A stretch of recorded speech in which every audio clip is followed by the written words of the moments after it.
Naisuro ka iti motor rider enthusiast, babaan iti training nga inorganisa ti may sa grupo, ti umno a pagalagatan iti panagmaneho iti motorsiklo, ken panangliklik iti road rage. At the report ni TAUP TV intern Lawrence Angelo. Pinasatan tinasurok duwa kasut rider kan rider enthusiast ti motorcycle training.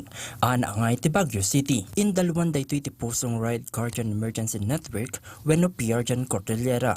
Panggap aktibidad ang maisuro kada iti individual. Ti umno a panang biyahe, babay ni ti motorsiklo. Panangliklik iti road rage, kan anger management.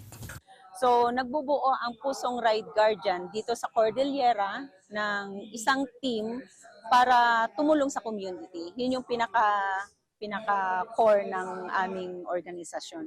And ang pangarap sana namin na lahat ng motorcycle riders dito sa Cordillera is magkaroon ng parang isang bahay na kahit na anong motorcycle group man yan, meron kayong inuuwi ang isang bahay dito sa Cordillera. So which is ang binubuo ng PRGen. Malagsid iti physical driving skills. Inlawlawag ni Angelo Misa, national trainer iti grupo, anas ken ti mental ken emotional training. Kabayatan ti panagmaneho iti motorsiklo. Good morning. So, kami po dito sa PRGen, ang main advocacy po talaga namin here is to promote safety riding for our motorcycle riders. Aside from that, we also promote volunteerism and patriotism. Pagkakaroon ng malasakit natin sa kapwa, pagsisilbi sa ating komunidad at sa ating bayan. Panggapmat ni Marlo, amamuan dagiti daduma a paglintigan iti panagmotor. Tapno makaliklik iti disgrasya, ken pakababainan kapo iti road rage.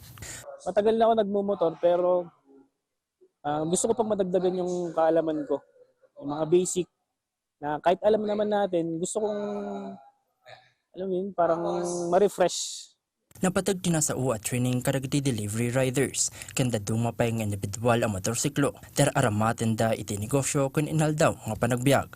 So mga ganitong klase po ng training, very important po yan. Kasi marami na po tayong mga kababayan na nagmumotor.